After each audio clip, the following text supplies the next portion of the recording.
That's absolutely right. And I want to go into that first. I need to withdraw my statement a little bit. Finale, if you're out there watching, I was just kidding.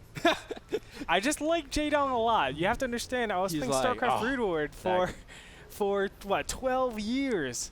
And Jaedong was definitely one of my idols. Saviors up there, Flash, Bisu, Stork, Light. You weren't a fan of like Nada or Nada, of course. Uv, Boxer, July. Any other Golden Mouse winner? Fantasy. Oh, yeah. Fantasy. Really good, obviously. I wasn't a fan of Zhengbi when he first came out. You don't like Zhengbi? Not when he first came back. He's the last champion. He was actually the biggest cheeseball. He's the last champion of Brood War. He was actually the biggest cheeseball when he first came out, and then yeah, but so was Marine King. Yeah, well, but so was Frodan. But now Frodan's an awesome macro player. Now he's still pretty cheesy. Now he's just a little cheesy. Hey man, the way I cheese is I go 3 orbital commands with 1 barracks. That's how I cheese. Wow. Man. I like those cheeses. Or 4 orbitals. Hey, let's talk about this game real quick. I did say I'll go back into MMA. Now, if I want to classify MMA, right, he is my prediction. I picked Finale for TVP. And here's why. MMA is definitely a player that has the most unrefined builds I can possibly think of in a professional player. A lot of the times, the builds just do not make sense, but he's able to win with his aggression, his micro, and his macro. I mean, it's just straight up mechanics. It's nothing else than mechanics. He's a smart player with what he does with his army, and he does it normally better than his opponent. If he finds someone, though, that is of equal level to just controlling the army, knowing where to actually place it, then he's dead because his builds normally aren't that efficient. The way I like to think of MMA is that he's like an anime fighter. They always, in every single anime, every single protagonist makes the fight way harder than it should be. Yeah. Like Goku left Frieza alive. Like Naruto always like lets his, like they give so much time to the opponent. They're not really efficient with how they battle, but for some reason they still end up winning because they're able to make do and they're that good. And that's what I feel like MMA is. Why don't they just level up to begin with? It's like, man, like why do you waste half your time talking? Just punch him and knock him out already. It's like, oh, I'm gonna use my ultimate move. Well, that didn't work. I'm gonna tell you I'm gonna do my ultimate move. It's like, wow. That didn't work, so I guess I'll level up so that my ultimate move is actually awful, and my lowest move in my level up is now going to be the best move. Yeah. That you've seen so far. It's like, yeah, I'm gonna. Oh gosh, I just never understood that. Same thing with villains too. They're like, yeah, I'm gonna let you train because I want a harder competition fight. And it's like, man, you really, really need to reevaluate your priorities when you take over the world. But you can see MMA is opening up for a 1 base play in Terran versus Protoss. The good old 1-1-1, which is actually surprisingly still very effective. If you see Hart play the 1-1-1, Andre, he's devastatingly good. Yeah. Hart is the villain that esports needs. I think that's what Total Biscuit said, or Kennedy said, or someone that was making a good observation. Except Hart is smart. He doesn't let his opponent any room whatsoever. He says, I push in with a billion Marines without stim and still kill you. He levels up and just does the Kamehameha, even though that's not a level up thing. He just does. See, I don't never understood why Kamehameha you have to like say it and wait till the Ha to blast. Yeah. If I was me, I would always blast at the Ka. Like they're like, oh, I have a lot of time to like block, right? Like no, I would say Ka. And you're dead. And like Hadouken. Exactly. And you're Why done. wait for the Hadouken? Just go on the Ha. Well, it's like he almost makes it like one syllable. Hadouken!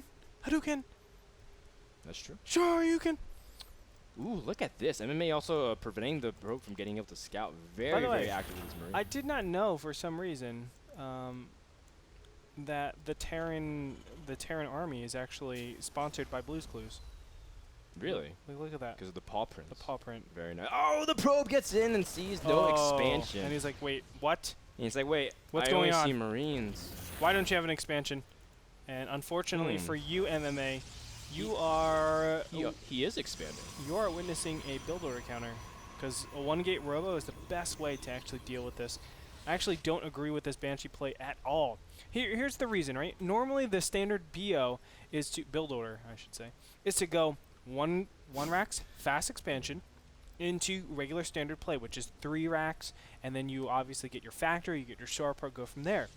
Because of the distance of Daybreak, What you end up having is this situation where Protoss don't have to worry about early game pressure. It's just too big of a map for Marines to get over and do significant damage. So what do? They go one gate robo. And one gate robo deals with this very efficiently. Yes, you'll be able to kill a couple of probes here. Cloak is going to initiate, but is it going to be worth it? Frodan, I'm going to say no. But you know what? MMA always surprises me with his micro. Yes, his build doesn't make a lot of sense. It got scouted out beautifully. But when it comes down to it, he's already killed 5 probes. I don't think it's worth it just yet, but you know, nothing. I'm not going to rule out anything. What are you doing, MMA? Why are you cloaking this Banshee? He's making. Well, why is he cloaking it? No, there's one in the middle of the map. Oh.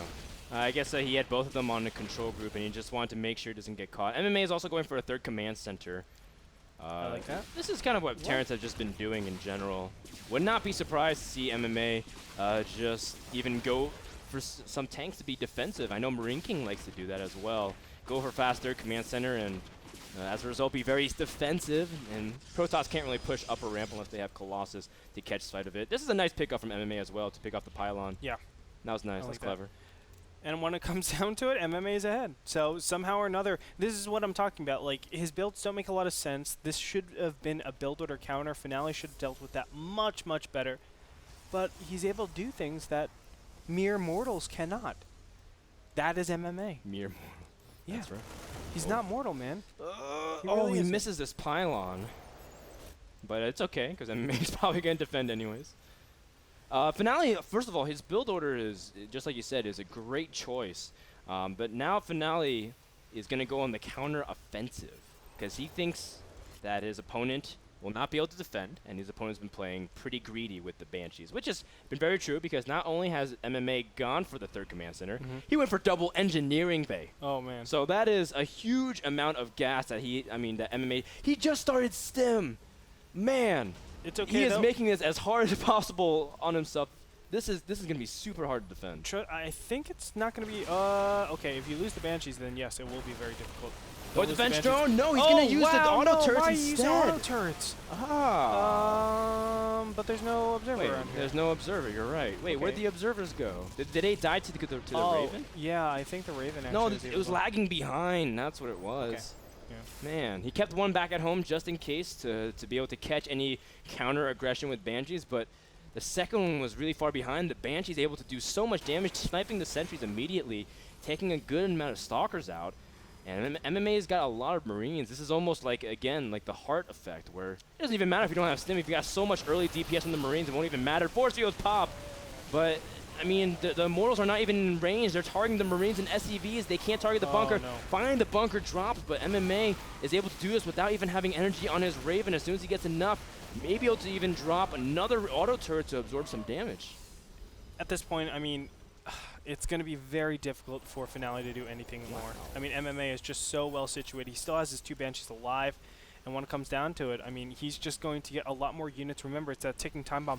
+1/1 is finished, or just about to finish right now. And that is like lights out, Frodan. 2 medevacs are on the field. Stim is almost finished. Yeah, you're right. So I don't really see a foreseeable way for Finale to actually do this effectively. There's that auto turret, as you were talking about. That finesse. He's using the auto turret to target the sentry from behind. And MMA, realizing that this push has become less and less effective. Not only that, MMA can afford to lose workers because he's got triple orbital.